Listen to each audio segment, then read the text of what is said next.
Have you fallen into the personality test pit, trying to navigate through various nuances and facets and even different perspectives in different groups? Well, you're not alone. See, personality, well, we'll talk about that. We'll talk about behavior, and we're going to talk about the brain's ambiguity relief process and why it all kind of can mix together into something that is going to be very practical and useful. Today here on Where's Your Brain? Hi, I'm Arthur Carmazzi, best-selling author and currently ranked as the world's #1 thought leader in organizational culture and also number 10 in leadership. And today we're going to be talking about how you'll be able to kind of navigate through this whole kind of personality thing and understand a little bit more about what it is and how you can use it in a practical way. But before we do that, make sure you subscribe down here and make sure you click on that little bell thing so that you are notified when we get more videos that are going to help you, well, basically be better, have a better brain, and, well, help other people have better brains too. So, first thing we're going to look at is, well, basically, what is the difference between behavior, personality, and what we're going to be talking about also is the brain's ambiguity relief process, also known as the colored brain. Okay, so first thing we got to do is understand a little bit about personality. Okay, you will notice that in personality, just taking the big five, you've got so many facets of going on here. You got like literally millions and millions of different potential outcomes, okay? And then there's all these tests that kind of try to put it into like, boxes and like, oh, there's 16 personality types or there's 32 personality types or whatever. See, the thing is that, first of all, your personality is not a consistent thing. It isn't, okay? Think about it, okay? Number one, when you are with your friends, you have a different personality than when you are at work. When you are with your family, you have a different personality than when you are with your friends. And even when you're with a different group of friends, your behavior, your personality, different facets of who you are change. You can be introvert in some groups and totally extrovert in others. And there are very specific markers that help to identify that, but we're not going to talk about that here. It's a different video. So, here's the thing. Okay, personality is just too complicated to be able to put into any kind of test. And even if you did spend hours and hours answering thousands of questions, is it actually going to give you something that is practically useful? I mean, that's ultimately the question. Because ultimately, simplicity and the ability to use this is going to be the key, and use it in order to improve communication, improve synergy, improve productivity, and, well, basically be a better leader, person, team member, customer service person, or whatever it is that you want to be. Ultimately, it goes down to your success in whatever it is that you want to achieve or want to help others achieve. Now let's look at behavior. Well, also behavior does change. Now, some of the things that you will notice is that as you grow older, you do change. See, let's say, for example, that when you're younger, you kind of like fast cars and you're going like, vroom, vroom, you're like squealing tires and doing all kinds of stuff to show off for, that girl next door or something, right?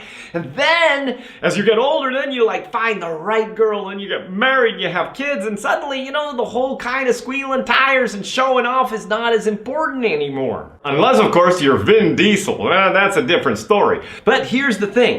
There's such a thing called neuroplasticity. See, environments change and, well, basically, as you grow older, as you change your job, as you maybe get stranded on a desert island, whatever it is that changes your environment, including maybe getting married, having kids, okay, does affect your habits.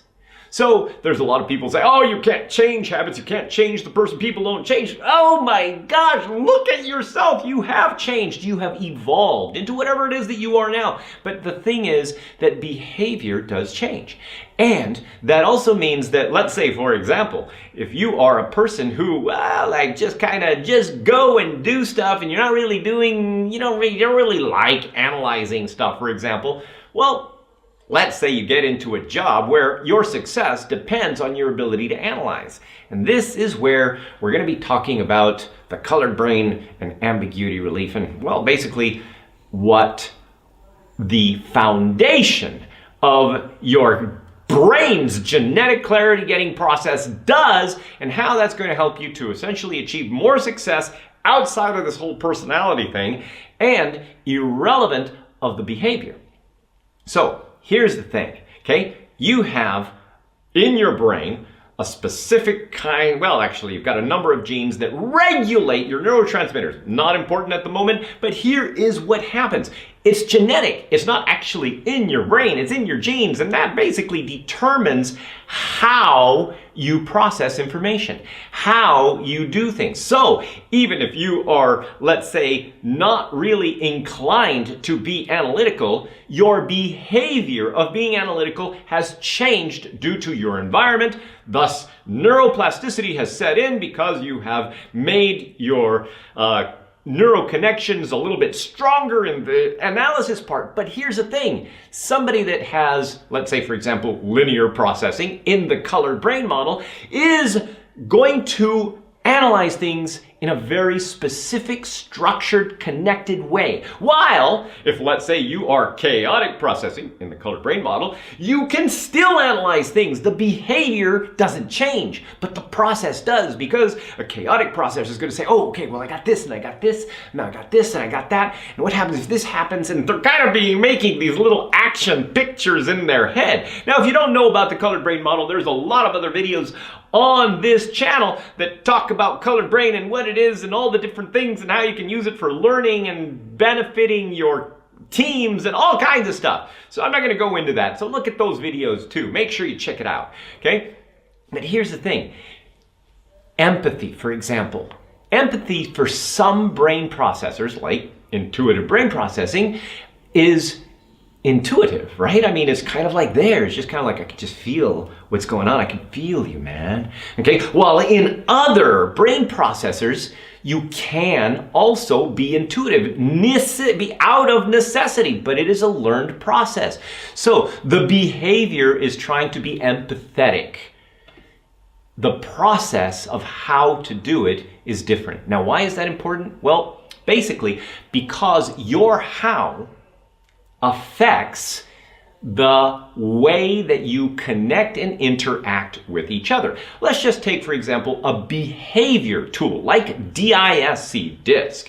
Now, in a behavior tool like DISC, you may have something like a high D. I'm a go-getter, I'm gonna make things happen, I'm gonna get things done, I'm not gonna stop! Right now, that's great, but a green brain, or, well, basically chaotic processor, is going to approach that, or is going to, their how as a high D is going to be very, very different than a relational purple brain processor who basically needs to get all the little details in order to get clarity. So your process of getting clarity determines your how. Both can be a high D, but the process of how to get there can either support you with great synergy because you get to see and experience things with other people that can literally complement your outcome, or it can just turn you into like, oh my gosh, I'm surrounded by idiots, and you're kind of like getting frustrated all the time, which would be bad because that does not support your objective.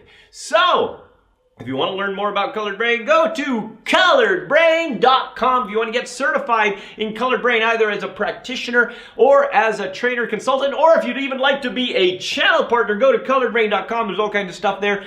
And take the test, or let us know what you want to do, and we will see you in the next video. This is Arthur Kermazzi wishing you great success.